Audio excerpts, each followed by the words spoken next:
আল্লাহর দান। যদি বলো সৌদি আরবে গিয়ে আমি হাতের মাধ্যমে টাকা কামাই করলাম, যদি বলো আমার মাথার ব্রেনে টাকা আমি কামাই করলাম, মাথার ব্রেন তোমার মতো কত মানুষের আল্লাহ ব্রেন আউট করে দিয়েছেন, কত মানুষের হাত নাই হাত ওসল করে দিলেন, কত মানুষের পা নাই পাটা আল্লাহ ওসল করে দিলেন, কত মানুষের অসল একবারে প্রতিবন্ধী হয়ে আছে। টাকা তো তোমার না, কারণ হাতের শক্তি আমার আল্লাহর, পায়ের শক্তি আমার আল্লাহর, মাথার মধ্যে ব্রেন দেওয়া আল্লাহর শক্তি। এগুলো তোমার নিজের বানানো না, এগুলো আমার মাওলার পক্ষ থেকে তোমার উপরে দয়া করেছেন। দয়া।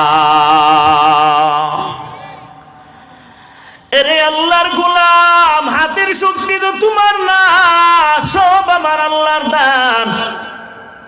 হাসান নামক যুবকের পেটে খানা নাই, ঘরে তো চুলায় আগুন জ্বলে না। ওই যুবকের মনটা বারে বারে বারে বারে বলে বাজারে যাও, গিয়া মানুষের কাছে হাত পাতবি, দেখবি মানুষ তোরে টাকা দিবে। যুবকটা বারে বারে মনটারে বোঝায়, রে মন, মানুষ টাকা দেওয়ার মালিক না, তুই মানুষের কাছে না চাইয়া গভীর রাতে গিয়া 2 রাকাত নামাজে দাঁড়ায়া যাবি। মনটারে বোঝায় নামাজে দাঁড়াও। মন নামাজে দাঁড়ানোর পর এরপরে আবার মালিকের দরবারে কান্না করেন, ও আল্লাহ, আমি হাসান নামে যুবকের টাকা নাই, পয়সা নাই, ঘরে খাউন নাই রে আল্লাহ, আল্লাহ তুমি রিজিকের ফয়সালা করে দাও। হাসান নামক যুবক যখন কান্না করেন, সকালবেলা রিজিকের তালাশে বের হয়ে গেল, কোথাও কোনো খাবার নাই, বান্দার খাবার মিলে না। হঠাৎ করে সন্ধ্যাবেলা নিজের বাড়িতে আসার পরে তাকায়া দেখে রাস্তার মধ্যে একটা থলি পড়ে আছে। থলি, ওই থলির মধ্যে স্মরণের অভাব নাই, ওই থলির মধ্যে টাকার অভাব নাই। ওই যুবক ওই টাকা তুলিটা নিয়া বাড়ি তিনি এক জায়গার মধ্যে রাখলেন। মনে মনে চিন্তা করে দেখি খুললা কি আছে। বান্দা খুললেন, খোলার পরে তাকায় দেখে গলার হার, নাকের দুল, কানের বালি, নাকের বালি, কানের অলংকার আর গলার হার দেখা যায়। একবারে দামি দামি জিনিস দ্বারা বানানো। আল্লাহর এই বান্দা এগুলো দেখার পর লোভ নেয় নাই, মনটারে বুঝায়, মন, এগুলো বিক্রি করলে তোর অনেক টাকা হবে, সারা জীবন বসে খাইতে পারবি, কিন্তু এই টাকা কিন্তু তোমার না, এই অলংকারও তোমার না, অলংকার অন্য ব্যক্তির। এই ব্যক্তিটারে তালাশ করতে হবে। আর আমাদের জমানার মানুষ যদি হইতো এত দামি দামি অলংকার পাওয়ার পর 5 টাকা মসজিদে দিয়া সবগুলো হালাল কইরা ফালাই। কথা বলেন না কেন? এটা হালাল করার জন্য। এক বেচারা বলে, কয় 3 বার ডাক দাও যে চুরি করছিস, তুমি যার জিনিসটা পাইছো ডাক দেয়া যদি কেউ না থাকে খায়া ভালো, হালাল হয়ে যায় না। বাট পারি। আল্লাহ হেদায়েত দান করেন। আর জোরে বলেন আমিন। এই যুবক মনে মনে চিন্তা, এ খবরদার, এগুলো তো তোর না, এইগুলো খাবি না। বিক্রি করার নাম অন্তরের মধ্যে নিবি না রে মন। মনটারে বুঝায়, ঘরের ভিতরে পাতিলে রাইখা আবার ফজরের নামাজের পরে সকালবেলা রিজিকের জন্য বের হয়ে যায়। মনে মনে চিন্তা করেন, আমি রিজিকের জন্য যাই, দেখি একটা কাজ পাই কিনা, আবার মালিকটারও পাই কিনা। বান্দা কাজ পায় না। সন্ধ্যাবেলা আল্লাহর বান্দা বাড়ির দিকে যখন রওনা দেয়, বাজার থেকে রওনা দেওয়ার পর আল্লাহর এই বান্দা বাজারের কিনারায় গিয়া তাকায় দেখে মুরব্বী মানুষ কান্না করে, এরে আবার ভাই, আমার একটা থলি হারানো গেছে, যদি কেউ পায়া থাকো থলিটা আমারে ফিরায়া দাও, আমি তোমাদেরকে 500 দিরহাম টাকা ফিরিয়ে দিয়া দেব। আল্লাহর বান্দা ওই বৃদ্ধ বাবার কাকুতি মিনতি শোনার পর আল্লাহর এই বান্দারে নিয়ে গেল, ভাই আমার সাথে আসেন, আমি আপনার থলির ব্যবস্থা করে দিব, থলির সন্ধান দেয়া দিব। মুরব্বীর হাতে ধরলেন, বাড়িতে নিয়ে বলেন, আমার ঘরে খাবার নাই, মেহমান হিসাবে আসলেন, রিজিকের তালাশে গেলাম, আমি কোনো রিজিক পাই নাই, কোনো কাজ পাই নাই, এরপরও আমার মাওলা দরবারে আমি ভরসা ভাঙ্গি নাই। আর আমাদের জমানার মানুষ যদি হইতো, আমি আল্লাহর উপরে ভরসা রাখলাম, টাকাওয়ালা, নামাজ নাই, রোজা নাই, হারাম খায়, হালাল খায় না, আল্লাহর বান্দার কেন এত টাকা? ইমান দুর্বল হয়ে যাইতো। কথা বলেন না কেন? কারণ যখন নাকি মাল নিয়ে যায়, মানুষ কয় দুর্বল মুসলমানেরা, হে তো মুসলমান না, এরে আল্লাহ এত টাকা দিল কেরে, আমরা ইসলাম ধর্ম গ্রহণ করেছি, আমাদের কেন এত টাকা দেয় না? মাঝে মাঝে দুর্বল হয়ে যাইত। তা আমরা সেই মুসলমান না তো, কি বলেন? আমরা কারণের জমানার মুসলমান নি না, মনে আছে নাই সবাই কোনা তো। আল্লাহ হেদায়েত দান করে। আর জোরে বলেন আমিন। নাইলে মুমিন সুয়ে মুমিন মিশাওয়াত, নাইলে কাফের সুয়ে কাফের মিশাওয়াত। এ আল্লাহর যুবক বান্দা, ও বৃদ্ধ বাবাজিরা, পর্দার অন্তরালের মা, এই যুবক বৃদ্ধর হাত ধরিয়া যখন বাড়ির দিকে নিয়ে যায়, বলে ভাই আমার ঘরে কোনো খাবার নাই, আমি কেমনে আপনার সহযোগিতা করতে পারি, খাবার দিতে পারি?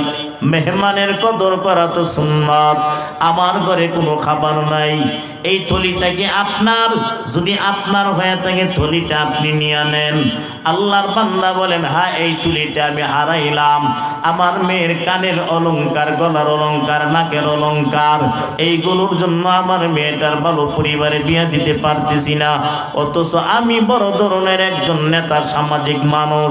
আল্লাহর বান্দা বলেন, নাও তোমারে 500 টাকা দিয়া দিলাম, বাকি থলিটা আমার হাতে দাও।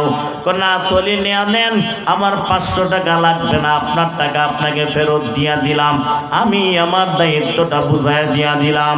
আল্লাহর বান্দা অলংকারটা নিয়া বাড়িতে যাওয়ার পর 1 বছর অতিক্রান্ত হয়ে গেল, যুবক একবারে কঙ্কাল হয়ে গেছে।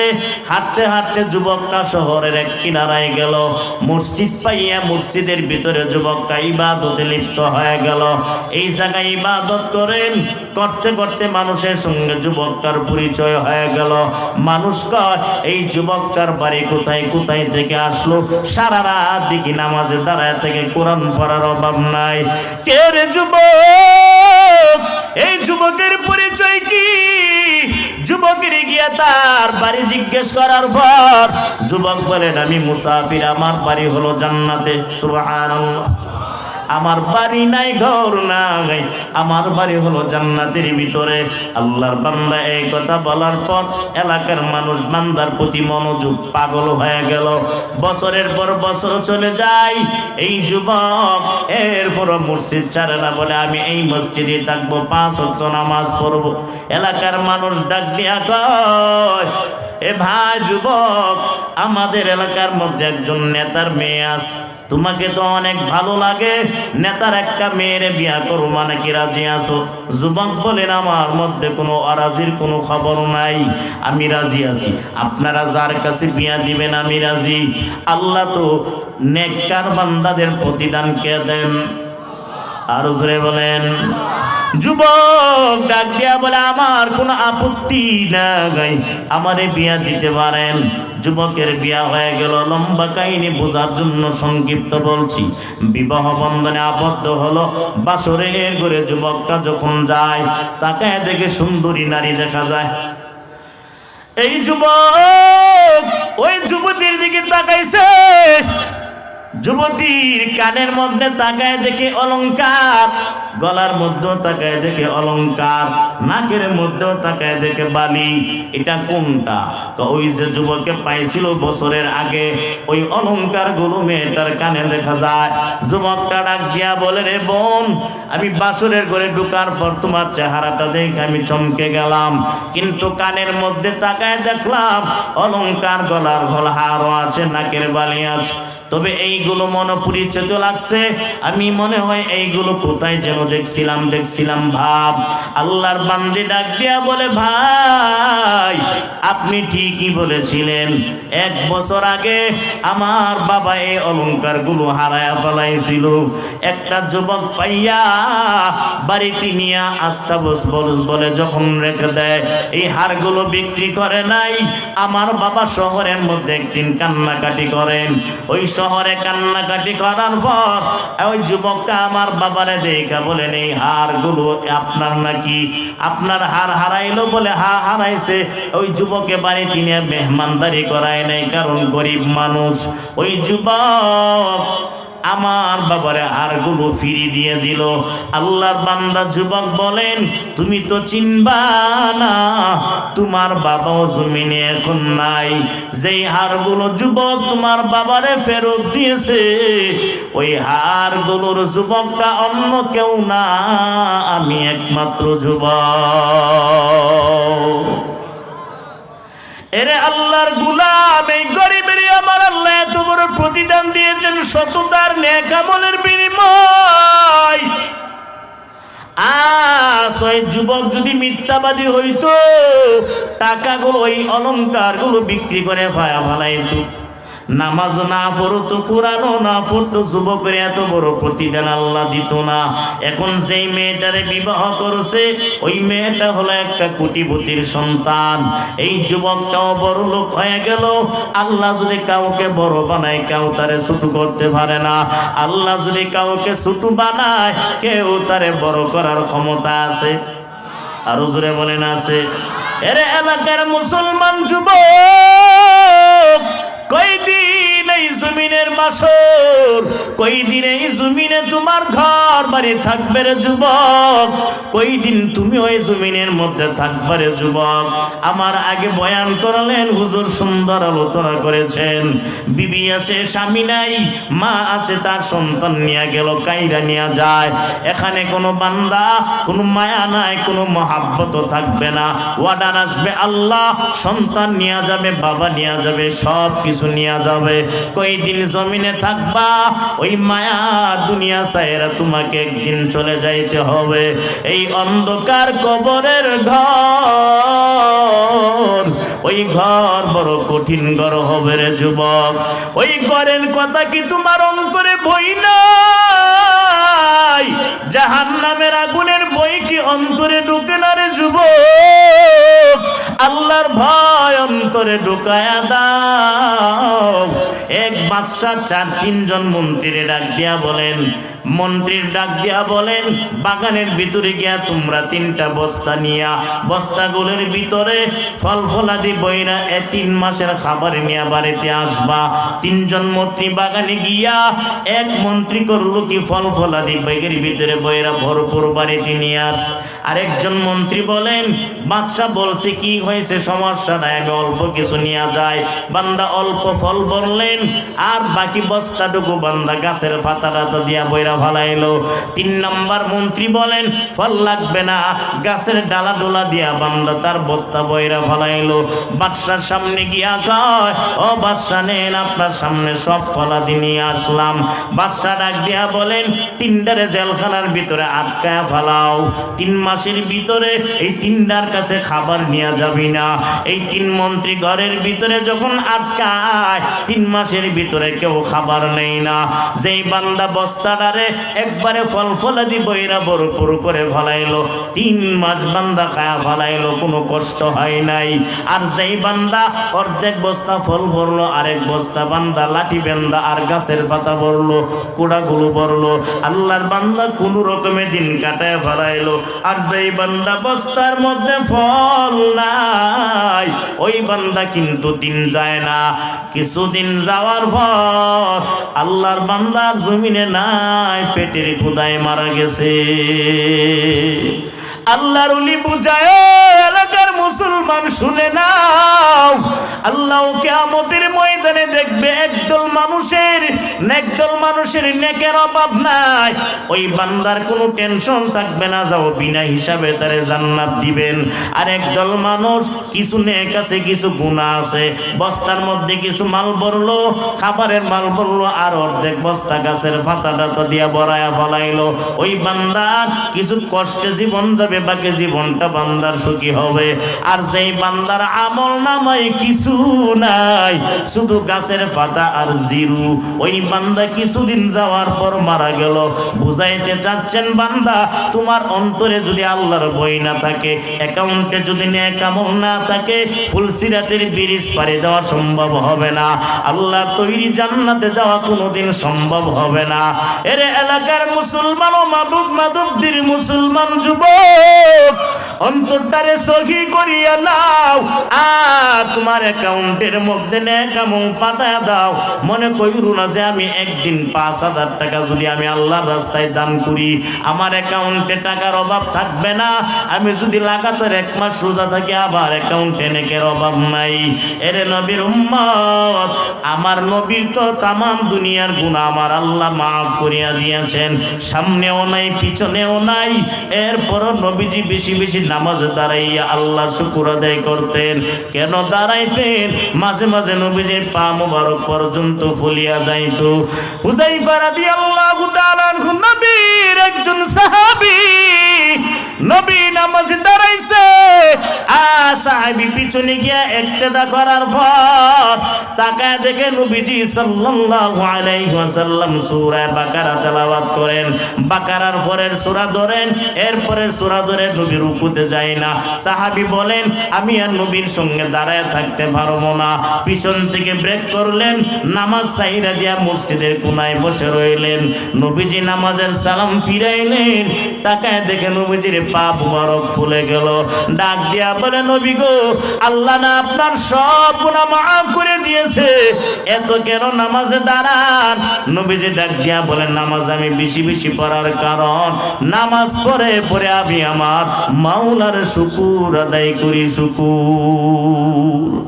এর এলাকার মুসলমান যুবক, কেউ বলতে পারবে না আমার অ্যাকাউন্টে নেকের অভাব নাই, সওয়াবের অভাব নাই। না রে বান্দা না, আল্লাহর সামনে যখন কাঠগড়ায় দাঁড় করাবে আল্লাহ আপনাকে কি জবাব দিবেন আমার আল্লাহর সামনে? সেদিন আল্লাহর দিকে তাকানো যাবে না, নামও থাকবে আল্লাহর কাহার, রাগান্বিত অবস্থায় থাকবেন। আল্লাহর দিকে না তাকাইয়া মানুষগুলো নিচের দিকে তাকাবে আর আল্লাহর সঙ্গে কথা বলার কোনো সাহস নাই।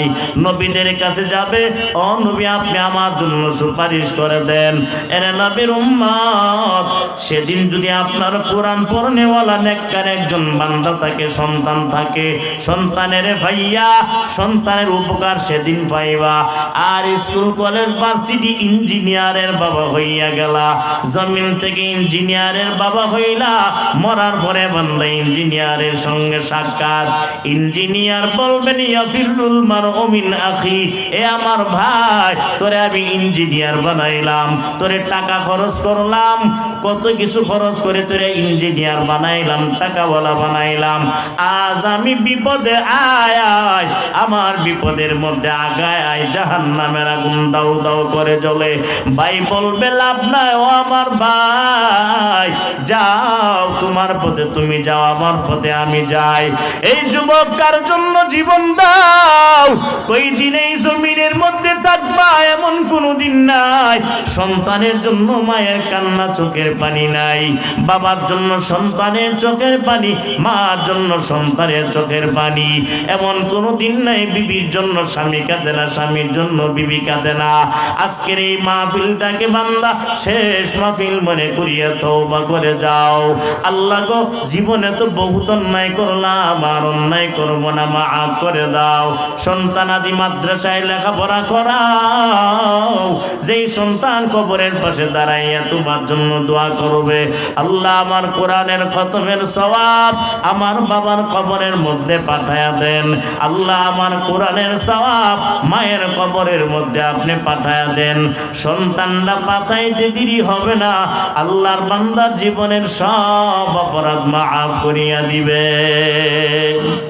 আল্লাহ ডাক দিয়া বলবেন ফেরেশতা যাও যাও যাও, সন্তানের বিসমিল্লাহর বরকতে আমি আল্লাহ আর থাকতে পারি না, আমার এই বান্দার বরকতে তার মা বাবার কবরগুলো বেহেশতের বাগান বানায়া দাও, যা জান্নাতের বিছানা বিছায়া দাও।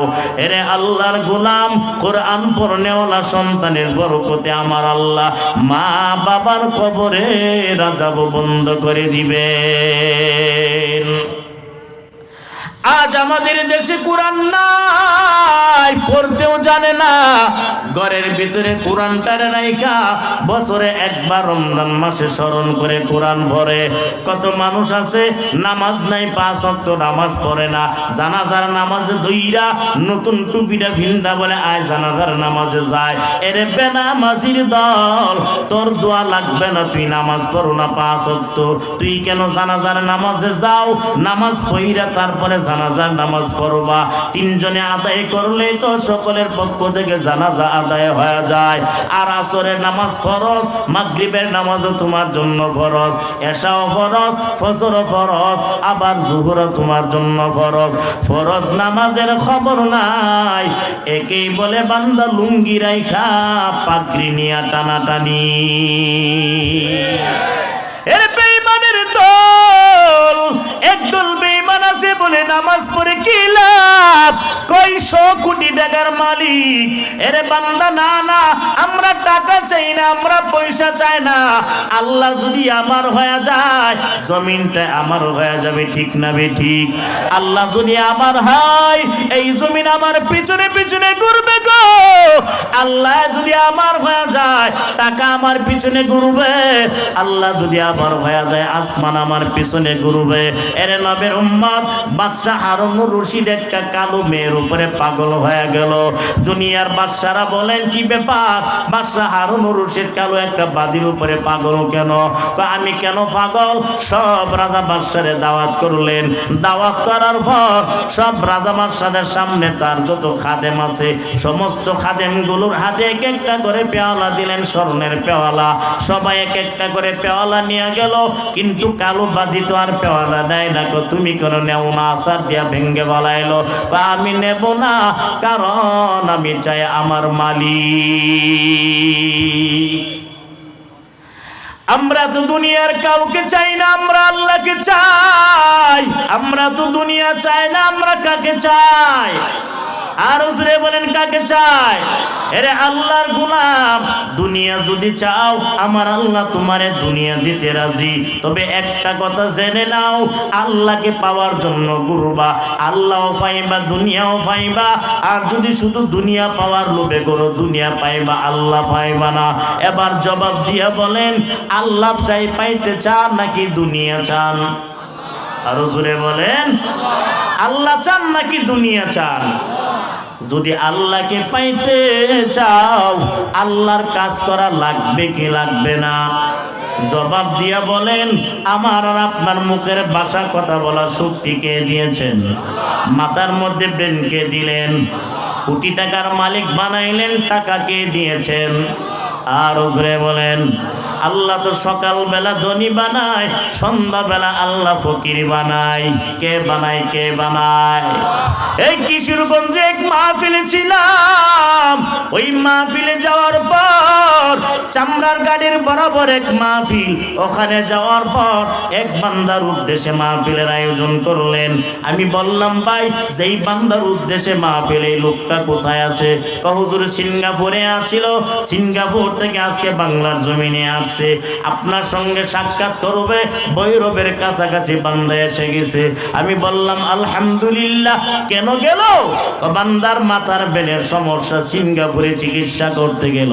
চিকিৎসা করে সুস্থ হইয়া মা বাবার সঙ্গে কথা বলে আজকে বাংলার জমিনে আসছে। আমি বয়ান করতেছি, হঠাৎ করে তাকায় দেখি মাঝখান থেকে মানুষগুলো ওটাউটি ছুটাছুটি শুরু করলো। আমি বললাম, কি ব্যাপার? মানুষগুলো ছুটাছুটি করে কেন?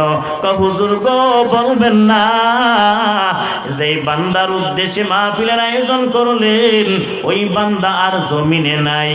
কি হয়ে গেল? মানুষ মা বাবা বড় আশা করতেছে সন্তান আসবে।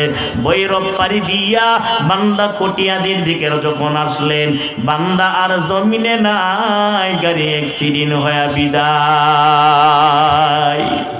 মা বাবার স্বপ্ন বাতিল, এরে যুবকের দল, এই স্বপ্ন নিয়ে তো কত মানুষ ঘুরে, কত মানুষ টিকিট কাটতে বাংলাদেশে আসবে, বিয়া করবে, মা বাবার চেহারাটুকু দেখবে, কিন্তু আসতে পারে না।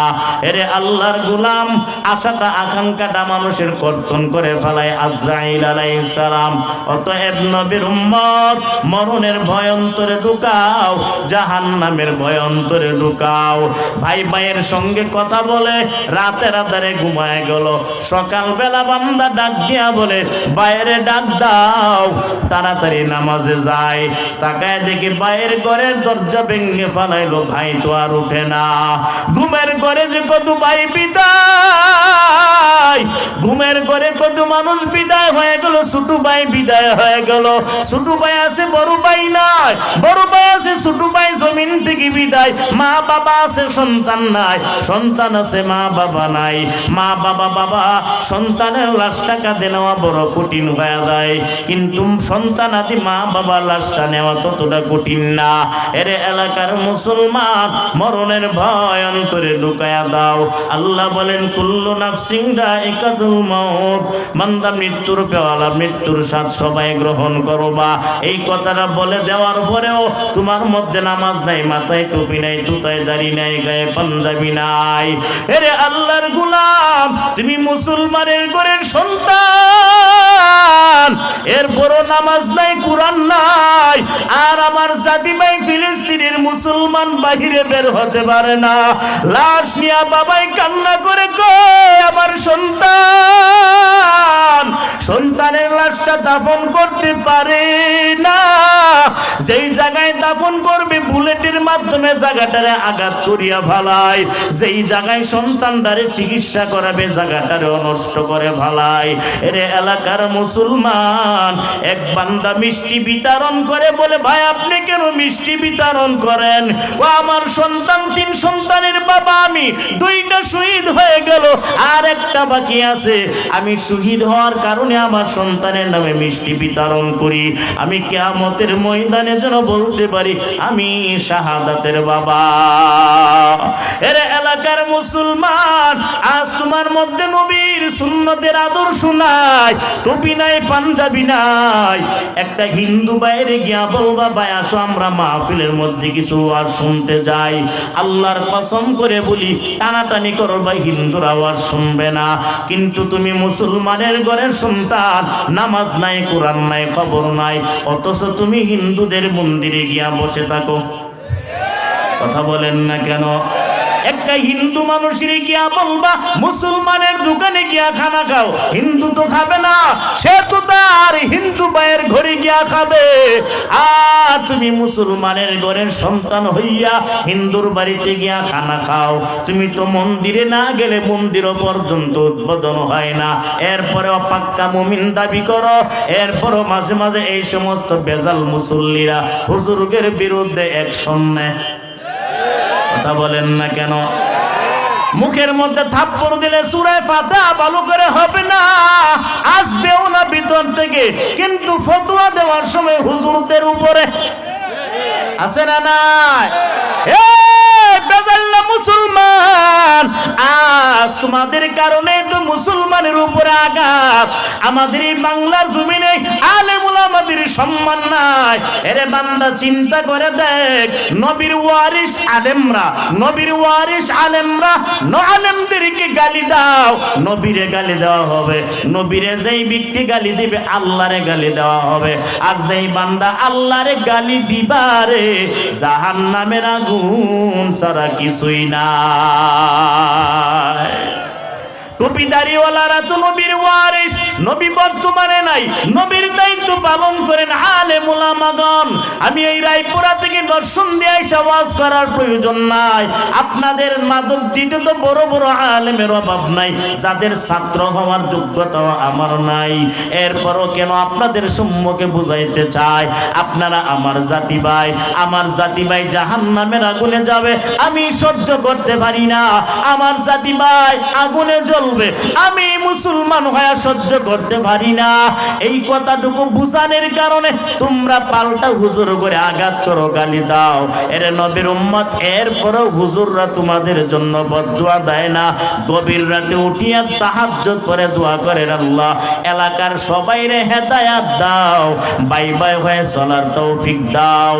আর তোমরা সকালে ঘুম থেকে উঠটাই মুখটা খারাপ করো, আগে হুজুরের মুখ দেখা গালি ছাড়া উপায় নাই। আমরা কাউকে গালি দেই না, আমরা তো কারো বিরুদ্ধে কথা বলি না। তোমরাই তো আলেমদের বিরুদ্ধে বলো, তোমরাই তো মাদ্রাসার বিরুদ্ধে বলো, তোমরাই তো কোরআনের বিরুদ্ধে বলো, তোমরাই তো আলেম ওলামাদের বিরুদ্ধে বলো, নবীর বিরুদ্ধে বলো। আমরা প্রতিবাদ করি টাকা পাওয়ার জন্য না, আমরা প্রতিবাদ করি আমাদের নরসুন্দের কোন এমপির চেয়ার নেওয়ার জন্য না, আমরা প্রতিবাদ করি শেখ হাসিনার গদি দখল করার জন্য না, আমরা প্রতিবাদ করি আরে বান্দা ওই সমস্ত ব্যক্তিদের বিরুদ্ধে যারা নবী আর আল্লাহ ওয়ালাদের বিরুদ্ধে কথা বলে। আমরা টাকা চাই না, টাকা আমাদের পিছনে পিছনে ঘুরে। আমরা কেন তোমার চেয়ার দখল করব? যেই চেয়ারে বসলাম এই চেয়ারে বসেই তো আমরা উপায় পাই না। আমরা তোমাদের চেয়ার চাই না, আমরা তোমাদের এমপিত্ব চাই না, আমরা তোমাদের মন্ত্রিত্ব চাই না, আমরা তোমাদের চেয়ারম্যানিত্ব চাই না। আমরা চাই ইসলামের সম্মান দাও, সম্মান দিয়া কথা বলবা।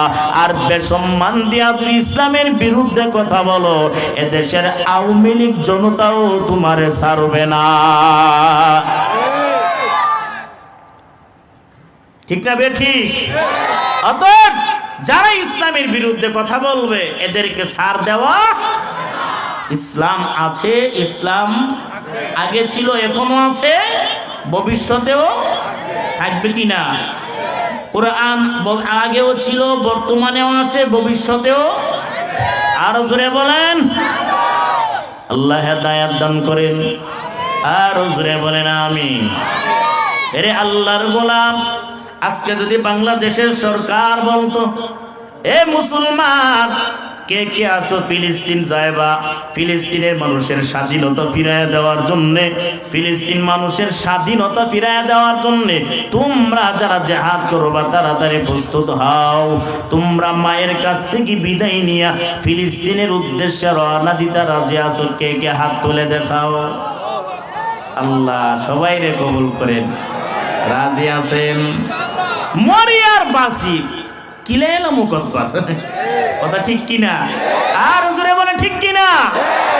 কয়েকদিন আগে স্বপ্নে আমি দেখেছি ফিলিস্তিন গিয়েছিলাম, আল্লাহর কসম করে বলছি, স্বপ্নে দেখেছি ফিলিস্তিন গেলাম, যাওয়ার তো কোনো যোগ্যতাই নাই।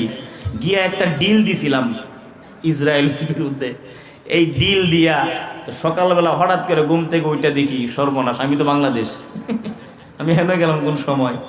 আলহামদুলিল্লাহ বাস্তবে যাইতে পারি নাই, স্বপ্নে তো গেলাম একবার। আপনারা বাস্তব যাইতে রাজি আছেন তো? আল্লাহ কবুল করেন। আর হুজুরে বলেন আমিন। এ নবীর উম্মত, যাওয়া লাগবে না, যাওয়া লাগবে না। আজ আমরা শুধু মিছিল করি, মিছিল করি, মিছিল করি। ইসরায়েলের বিরুদ্ধে মিছিল, বেঈমানদের বিরুদ্ধে মিছিল। মিছিল করে লাভ নাই। সকলে মিলে বান্দা 1000 টাকা করে দিবা, সকলে মিলে 2000 টাকা করে দিবা, সকলে মিলিয়া 5000 টাকা করে দিবা। অস্ত্র কিনার টাকা তাদের দিয়া দাও। মিছিল করে লাভ নাই। অস্ত্র কিনার টাকা দিয়া দিবা, তারা মুসলমানের পক্ষে হয়ে লড়াই করবে। এই কথাটা বললে আমি নিজেও জঙ্গিবাদী হয়ে যাব।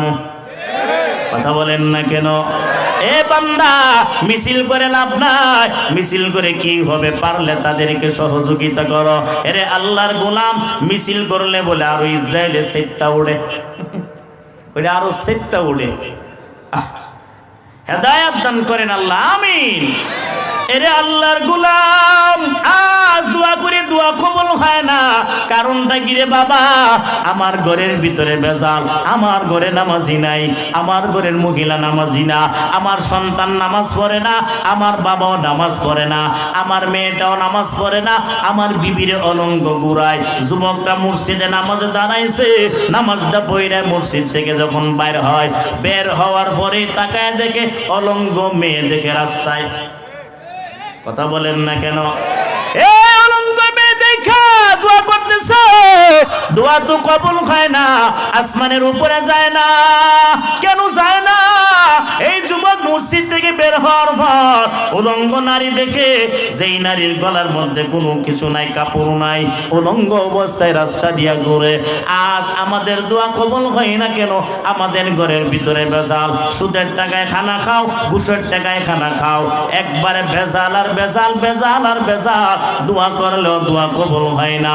নতুবা বদরের প্রান্তরে 313 জন সাহাবী দোয়া করেছেন, আল্লাহর সহযোগিতা আসছে, 1000 অস্ত্র সজ্জিত বেঈমানের সঙ্গে লড়াই করে জিতে গেছে। সহযোগিতা কে করেছেন? আর জুড়ে বলেন, অতএব নবীর উম্মত আল্লাহর ভয় অন্তরে ঢুকায়া দাও। আর আমার জাতি ভাইদের জন্য দুহাত তুলে দোয়া করবা, গভীর রাত মালিক আমার জাতি ভাইদেরকে আপনি আয় আল্লাহ স্বাধীনতা ফিরাইয়া দেন, আমাদেরকে আমলওয়ালা জিন্দেগি করার তৌফিক দেন। আয় আল্লাহ আপনি আমাদেরকে কবুল করিয়া নেন। আল্লাহর দরবারে কান্না করো, এমন কোনো দিন নাই মানুষ কান্নার খবর নাই। এরে আল্লাহর গোলাম, যুবক মরে, যুবকের লাশ দেখার জন্য যায়, আর মানুষগুলো আফসোস করে বলে হায় হায়, এই যুবক বয়সে বান্দা জমিন থেকে বিদায় হয়ে গেল, বিয়া করে নাই। অনবিয়াস্তা কত ছেলে মারা যায়, আবার এক বাবার সন্তানটাও তো মারা যায়।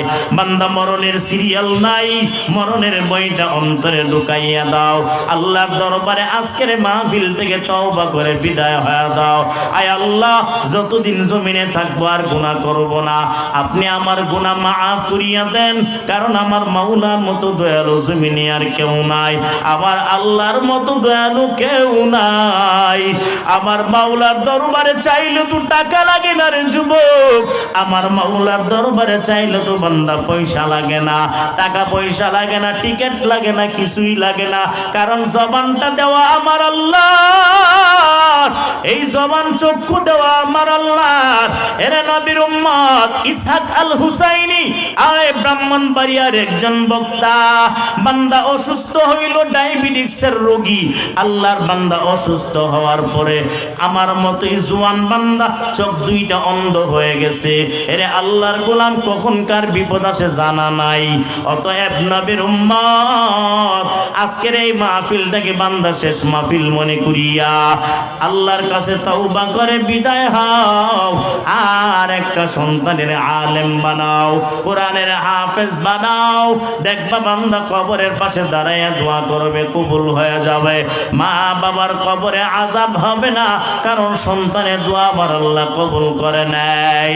এরে আল্লাহর গোলাম, ইবাদতের মধ্যে লাগিয়ে দাও, নামাজ আর বাদ দিও না। আল্লাহ কবুল যদিও না করেন আমার কিচ্ছু আসে যায় না, আল্লাহ কবুল করুক বা না করুক, আমি আল্লাহর ইবাদত করবই করব। কেমনে করবা?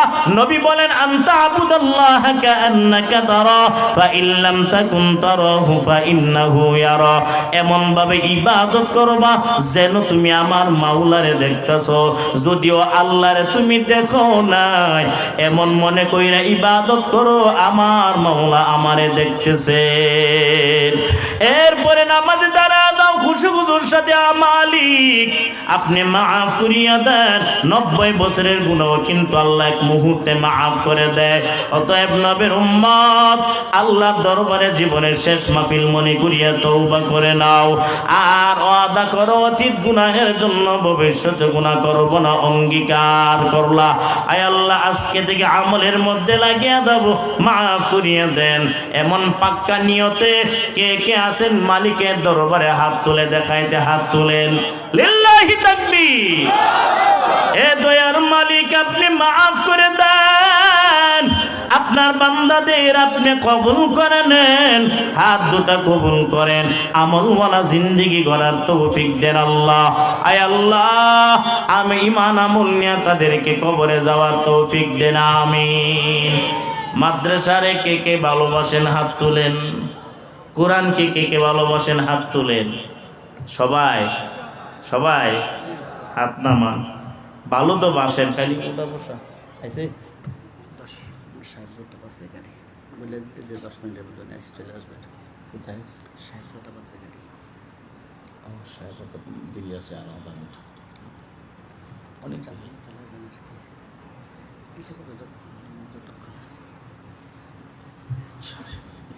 আল্লাহ কবুল করেন আমিন। আরো জোরে বলেন আমিন। এই উঠতেছেন কে রে? ও কাইলে গেছে?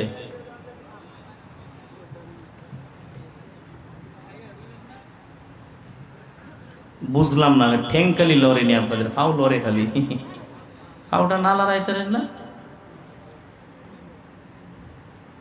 আজকে কয়েকদিন যাবত অসুস্থ, বয়ান করতে পারি না, প্রায় 7-10 দিন হয়ে গেছে। এরপরে অসুস্থতা নিয়ে আসছি দোয়া নেওয়ার জন্য। দোয়া চাই আল্লাহ যেন আমাকে সুস্থ করে দেন, বাকি প্রোগ্রামগুলো যেন সুস্থতার সাথে করার তৌফিক দান করেন। আর ওজনে বলেন আমিন। হুজুর আসতেছে, সাহেব প্রতাপ পাড়ি দিয়েছে মনে হয়, সাহেব প্রতাপ পাড়ি দিয়েছেন, হুজুর আসতেছে। আপনারা অপেক্ষা করেন, ইনশাল্লাহ কেউ উঠা বসা করবেন না, কিছুক্ষণের ভিতরে হুজুর চলে আসবে ইনশাআল্লাহ। আমরা কেউ নাড়াচাড়া করবো না। ও সাসা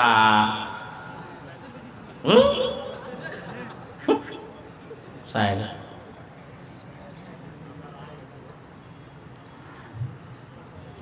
মুসলমান নবীর উম্মত, কিন্তু গুল মিটিং জমছে। ও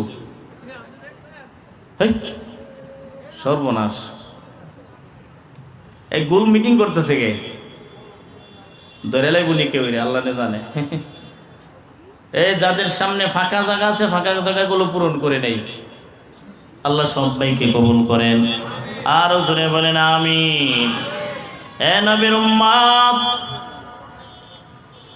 কোরআনের মুহাব্বত অন্তরে ঢুকায়া দাও, আলেমুল আমাদের মুহাব্বত ঢুকাও, মাদ্রাসার মুহাব্বত ঢুকাও। মাদ্রাসাওয়ালাদের সিনাই তো কোরআন, মাদ্রাসাওয়ালাদের সিনাই নবীর হাদিস। মাদ্রাসাওয়ালারা আল্লাহর দিকে আপনাদেরকে আহ্বান করেন। এ আল্লাহর গোলাম, সাবধান, খবরদার খবরদার, আল্লাহ থেকে কোনোদিন দূরে যাও না। নামাজ পড়বা, রোজা রাখবা, কোরআন পড়বা। নামাজের মাধ্যমে সব হয়, নামাজের মাধ্যমে আপনার রিজিক হয়, নামাজের মাধ্যমে আপনার সব কিছু হয়ে যায়। নামাজ পড়লে তো বান্দা আপনাকে আল্লাহ কবুল করেন। এই পৃথিবীতে এমন কোনো মানুষ নাই নামাজ ছাড়া আল্লাহর কাছে পৌঁছে গেছে, কারণ নামাজ হলো আমার আল্লাহর কাছে পৌঁছার মাধ্যম। এর আল্লাহর গোলাম, হাদিস শরীফে উল্লেখ করলেন, নবীর একজন সাহাবী মিকদাদ, ঘরে খানা নাই। মিকদাদ রাদিয়াল্লাহু তাআলা আনহু নবীজির সামনে গিয়া দাঁড়াইলেন। আল্লাহ নবীকে ডাক দিয়া বলো, নবী আপনি আমাকে খাবারের ব্যবস্থা করে দেন। নবী বলেন, না না, আমি তোমার খাবারের ব্যবস্থা করে দিতে পারি না, কারণ রিজিকের মালিক আমি না, রিজিকের মালিক কে? আর ওজরে বলেন কে? নবী ডাক দিয়া বলে, রে মিকদাদ, যাও নামাজে দাঁড়াইয়া মাওলার দরবারে সাজদা দিয়া কান্না করো। রিজিকের মালিক আমার আল্লাহ, দেখবে আল্লাহ তোমারে সব কিছুর ব্যবস্থা করে দিবেন। মিকদাদ গিয়া তাড়াতাড়ি নবীর সাহাবী মিকদাদ রাদিয়াল্লাহু তাআলা আনহু গিয়া নামাজে দাঁড়াইলেন। নামাজের সালাম ফিরানোর পর তাকায় দেখে মিকদাদের কোনো খবর নাই, রিজিকের কোনো খবর নাই। এবার আবার নবীজির কাছে গেলেন, ডাক দিয়া বলে, নবী আপনি আমাকে খাবারের ব্যবস্থা করে দেন। বলে, কেন রিজিক নাই? আমার ঘরে চুলায় আগুন নাই, সন্তানও খানা চাই দিতে পারি না। নবী ডাক দিয়া বলেন, যাও আবার উযু করে নামাজের মধ্যে দাঁড়ায়া দাও। মিকদাদ রাদিয়াল্লাহু তাআলা আনহু আবার নামাজে দাঁড়ানোর পর নামাজে দাঁড়াইয়া সালাম ফিরাইলেন। সালাম ফিরানোর পর তাকায় দেখে জুতা যখন পরবেন, এই মুহূর্তে তাকায় দেখে একটা ইঁদুর 1 দিরহাম টাকা মিকদাদের সামনে আইনা দিয়া গেল। আবার আর সে ইঁদুরটা এভাবে 7 বার তার সামনে 7 দিরহাম টাকা দিয়া গেল। আল্লাহর নবী সাহাবী মিকদাদ টাকাগুলো হাতে নিয়ে নবীজির সামনে গিয়া দাঁড়ালেন। নবীরে গিয়া ডাক দিয়া বলে, নবী গো, এইগুলো নামাজের পরে একটা ইঁদুরের মাধ্যমে রিজিক পাইলাম। আল্লাহর নবী ডাক দিয়া বলে, মিকদাদ, এইগুলো আমার আল্লাহ পাক ইঁদুরের মাধ্যমে রিজিকের ব্যবস্থা করে দিলেন। অতএব নবীর উম্মত, উম্মত, রিজিকের মালিক আমার আল্লাহ, তোমার কাজ শুধু তুমি আল্লাহর ইবাদত করবা। ফাইদা কুদিয়াতিস সালাহ ফান্তাশিরু ফিল আরদ, নামাজ পড়বা, এরপরে জমিনে ছড়ায় পড়বা, তোমার আর কোনো কাজ নাই। রিজিক আল্লাহ বের করে দিবেন। কোন পদ্ধতিতে দিবেন এই পদ্ধতি আমার আল্লাহ ছাড়া কেউ জানে না। হইতে পারে আমার আল্লাহ পাক আসমান থেকে পানির মাধ্যমে তোমার রিজিকের ব্যবস্থা করে দিবেন, কারণ আল্লাহ বলেছেন আসমান থেকে আমি রিজিক বর্ষণ করি। এর নবীর উম্মতের দল, আল্লাহর কাছে চাও, নামাজের মাধ্যমে চাও, টাকার অভাব আল্লাহর কাছে চাও, সন্তানের অভাব আল্লাহর কাছে চাও, তোমার কি অভাব আমার আল্লাহর কাছে চাও। আল্লাহ পাক ফজরের নামাজের আগে লৌহে মাহফুজে আয়েশা বান্দারে ডাকে, আমি আল্লাহর কাছে চাও, আমি আল্লাহ তোর সব কিছুর ব্যবস্থা করে দিব। এর বান্দা, তোর কি রিজিকের অভাব, টাকার অভাব, তোর কি সন্তানের অভাব, মানুষের কাছে চায়া লাভ নাই, আমি আল্লাহর কাছে চাও, আমি আল্লাহ তোরে দিব।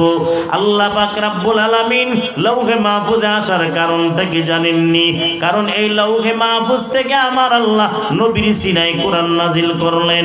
লৌহে মাহফুজের সঙ্গে আমার মাওলার সম্পর্কটা বেশি আছে। অতএব নবীর উম্মত, গভীর রাতে কান্না করো, মালিকের দরবারে কান্না করো, আল্লাহ পাক সব ব্যবস্থা করিয়া দিবে। আশরাফ আলী থানভী রহমাতুল্লাহি আলাইহির ঘরে খানা নাই, বিবি ঝগড়া করে যাও, দোকানদারে গিয়া খুলো। কন্যা কেমনে খুলবো, বৃষ্টির অভাব নাই। কন্যা বৃষ্টির মধ্যেও যদি খুলতে পারো, আল্লাহ যদি রিজিকের ফয়সালা করে দেয়, কাস্টমার বের করায়া দেয়। আল্লাহর বান্দা আশরাফ আলী থানভী রহমাতুল্লাহি আলাইহি ছাতাটারে হাতে নিয়ে গেলেন, দোকানের দিকে গিয়া যখন প্রচন্ড বৃষ্টিতে দোকান খুললেন, তাকায় দেখে বান্দা কাস্টমারের অভাব নাই। আল্লাহ পাক রব্বুল আলামিন একের পর এক কাস্টমারের ব্যবস্থা করে দেয়। রিজিকের মালিক আমার আল্লাহ, আল্লাহর কাছে চাও, ভিন্ন কারো কাছে চাইলে লাভ হবে না। এর নবীর উম্মতের দল, আমাদের এই জমানার মানুষ নেতার কাছে গিয়া হাত পাতে, কিছু দেন, কিছু দেন, আমি গরিব মানুষ, কিছু দেন, লাভ নাই। নেতারে কে খাওয়ায়? আর হুজুরে বলেন, এমপিরে কে খাওয়ায়? আর হুজুরে মন্ত্রীরে কে খাওয়ায়? আল্লাহ যদি খাওয়ায়, তাহলে নেতার কাছে কেন? আল্লাহর কাছে চাও।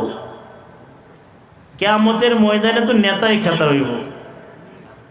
কথা বলেন ঠিক কিনা? নেতাই তো কিয়ামতের ময়দানে খেতা হয়ে যাবে। আবার নেতার কাছে চাও কেন? আল্লাহর কাছে চাইতে পারো না? আল্লাহ তোমার রিজিকের ফয়সালা করে দিবেন। নেতারে নেতা বানাইছে আল্লাহ। কে বানাইছেন?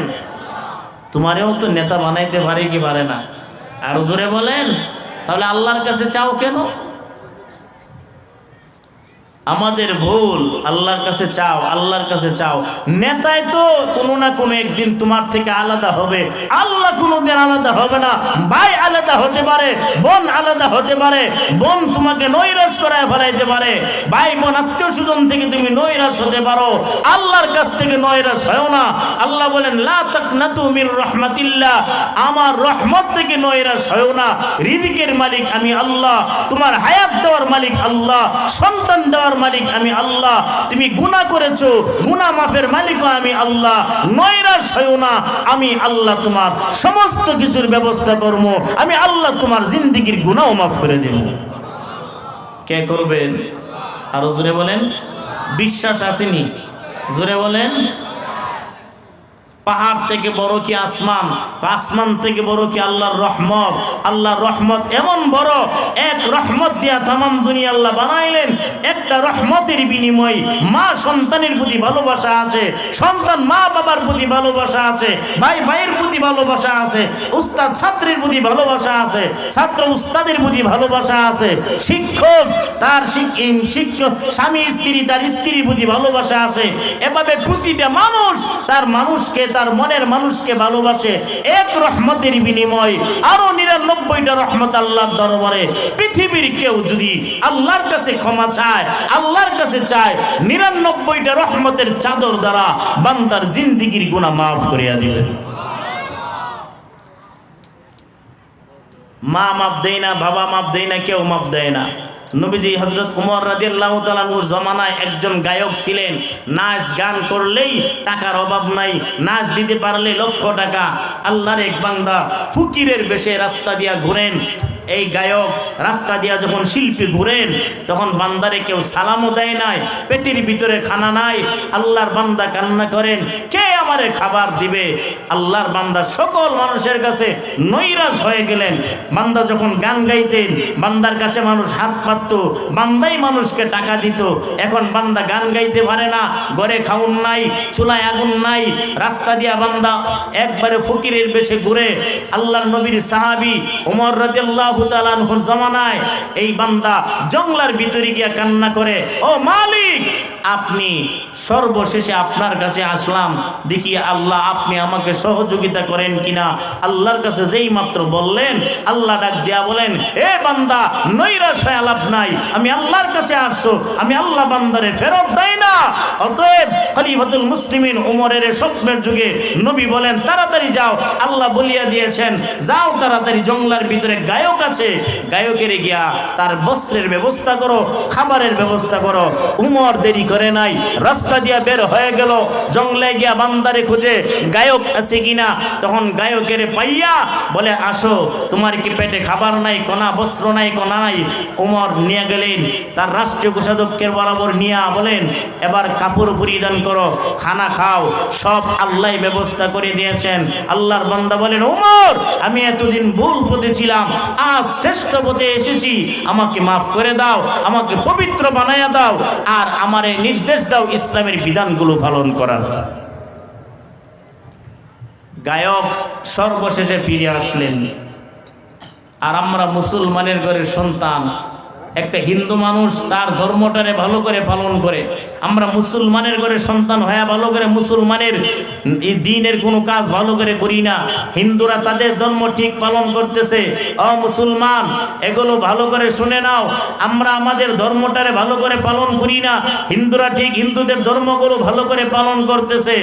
এই জন্যেই হিন্দুরা তাদের ধর্মে অটল, পৃথিবীর সমস্ত বেঈমানেরা এক, কিন্তু মুসলমান এক নয়। মুসলমান তারা আল্লাহর উপরে বিশ্বাস করে, এরা বলে আল্লাহ আমার সব, আল্লাহ আমার রব, আল্লাহ আমার সব, আল্লাহ আমার সব ব্যবস্থা করবেন। হিন্দুদের প্রতি আমাদের কোনো আস্থা নাই, কারণ আল্লাহর প্রতি আমাদের আস্থা, নেতার প্রতি আমাদের আস্থা নাই, আল্লাহর প্রতি আমাদের আস্থা, কোনো এমপির প্রতি আমাদের আস্থা নাই, আল্লাহর প্রতি আমাদের আস্থা, মন্ত্রীদের প্রতি আমাদের আস্থা নাই, আল্লাহর প্রতি আমাদের আস্থা, কারণ এটা পদে পদে আমরা খবর পাচ্ছি। অতএব নবীর উম্মত, আল্লাহর কাছে নত হয়ে যাও, আল্লাহর কাছে ফিরে আসো। ও মুসলমান, মেসওয়াক হাতে নাও, এরপরে দাঁত মিসওয়াক করে নামাজে দাঁড়াও, গভীর রাতে চোখের পানি ফালাও, বিফলে যাবে না। কিয়ামতের ময়দানে জাহান্নাম আসবে আপনাকে ধরার জন্য, জাহান্নামের আগুন দাউ দাউ করে জ্বলবে। আল্লাহ পাক রব্বুল আলামিন বলবেন, দাও এই মুমিন ব্যক্তির আগুন পানি, চোখের পানিগুলো তাড়াতাড়ি জাহান্নামের আগুনে দাও। পানিতে আগুনে দেওয়ার সঙ্গে সঙ্গে আগুনটা নিভে যাবে। ও মালিক, এটা কেমন পানি? এটা দুনিয়ার কোনো সাগরের পানি না, এটা ওই মুমিন বান্দার গভীর রাতের চোখের পানি। আমি আল্লাহ চোখের পানিগুলো মুছতে দেই নাই, আমি আল্লাহ চোখের পানিগুলো শুকাই নাই, আমি আল্লাহ পাক তার চোখের পানিগুলো একটা পাতিলের মধ্যে রাখলাম, এই জাহান্নামের আগুনে ছিটকায় দিলাম। দিতে দেরি হয়েছে, জাহান্নামের আগুন নিভতে দেরি না। এবার বলেন, মুমিনের চোখের পানির দাম আছে না নাই? আরো জোরে বলেন, আছে না নাই? তাহলে কাঁদবেন কার কাছে, চাইবেন কার কাছে? আল্লাহর কাছে। এবার আল্লাহ সব কিছু দিবেন। আপনারা এবার বলেন তো দেখি, এই মাদ্রাসার জন্যে কে কে আছেন 500 1000 টাকা আপনাদের স্ব ইচ্ছায় নগদ দিয়া দিবেন? 200 100 500 টাকা কে কে এই মাদ্রাসার জন্য দিবেন? এমন কোনো বান্দারা আছেননি? আপনারা নগদ দিয়া দেন। কোরআনের এই মাদ্রাসার জন্যে ছাত্ররা লেখাপড়া করে, একটা মাদ্রাসা চালাইতে গেলে অনেক কষ্ট হয়, পরিশ্রম লাগে। মুহতামিম সাহেব যিনি আছেন ওনারা বুঝেন কতটুকু পরিশ্রমের বিনিময়ে মাদ্রাসাগুলো চালানো হয়। নগদ কালেকশন 500 1000 200 300 এভাবে যে যা পারেন আপনারা নগদ টাকা দিয়া দেন। হুজুর মনে হয় এসে গেছে, আপনারা অপেক্ষা করুন, স্টেজে আসতেছে। আসেননি কোনো বান্দা 500 1000 টাকা নগদ?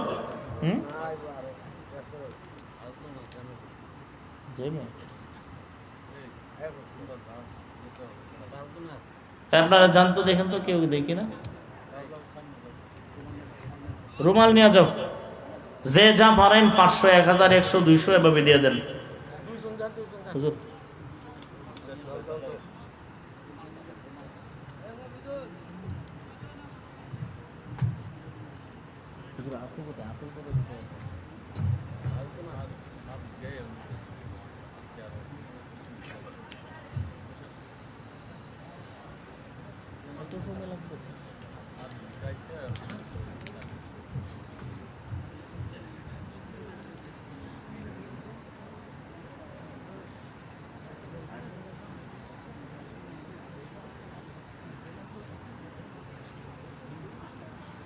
আমরা মাদ্রাসার জন্য দানগুলো করি। as-sadaqatu taruddul bala wa tazidu fil umar। দান মানুষের হায়াত বৃদ্ধি করে, বিপদ বালা মুসিবত থেকে রক্ষা করেন। এজন্য আমরা বেশি করে দান করব, যে যত পারি দান করব ইনশাআল্লাহ। মুসলিম শরীফে হাদিসে আছে, কেউ যদি 1 টাকাও সহি নিয়তে দান করে, যে কোনো উদ্দেশ্যে, আল্লাহ পাক তার সেই উদ্দেশ্য অবশ্যই হাসিল করবেন।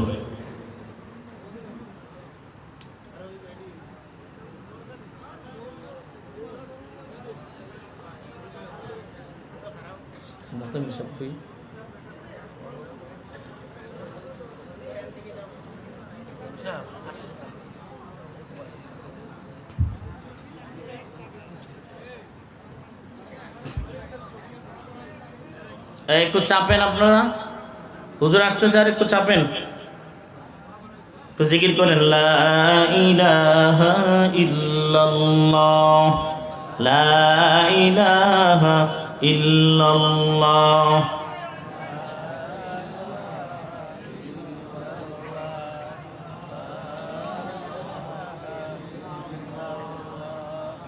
লা ইলাহা ইল্লাল্লাহ। এ নবীর উম্মত, আলেম উলামাদের সঙ্গে সম্পর্ক রাখবেন। কেমনে রাখবেন? হযরতে ইমাম আবু হানিফা রাহমাতুল্লাহি আলাইহি, উনি পাঞ্জাবি পড়তেন, পাঞ্জাবি। বাজারের এক টেইলার্স ইমাম আবু হানিফা রাহমাতুল্লাহি আলাইহির অপেক্ষায় থাকতেন বাজারে। লোকেরা ডাক দিয়া কয়, এ ভাই, আপনি তো অন্য মানুষের কাপড় বানান না, ইমাম আবু হানিফার কাপড় কেন বানান?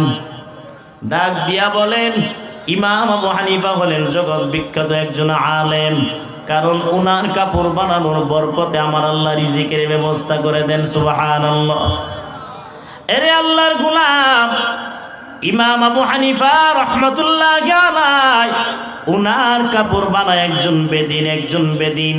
বেদিনে মনে মনে চিন্তা করেন, ইমাম আবু হানিফার কাপড় বানাইলে আমার কাস্টমারের অভাব হয় না। খালি চিন্তায় থাকে মুসলমানের কাপড় কবে আসবে। ঠিক তদ্রূপভাবে আলেম ওলামাদের সঙ্গে সম্পর্ক যাদের থাকবে, কিয়ামতের ময়দানে তাদের সঙ্গে আল্লাহ যদি হাসর করায়া দেয়, কিয়ামতের দিন আমার আল্লাহ তাদের সঙ্গে জান্নাতি দিয়া দিবেন।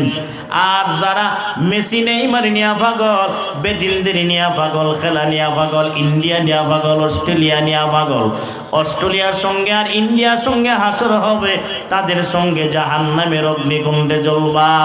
এরে আল্লাহর গোলাম, ইমাম আবু হানিফা রাহমাতুল্লাহি আলাইহি ওই বেদিনের ডাক দিয়া বলে, ভাই মুসলমান হইবা নাকি? বলে হ্যাঁ হুজুরা। বলে মুসলমান বানায়া দেন। ইমাম আবু হানিফার হাত ধইরা ওই বেদিনে কালেমা পড়ে মুসলমান হয়ে গেল। মুসলমান হয়ে যাওয়ার পর আল্লাহর বান্দা বলেন, আমারে নামাজ শিখায়া দেন, আমারে কোরআন শিখায়া দেন। ইমাম আবু হানিফা নামাজ শিখায়, কোরআন শিখায়।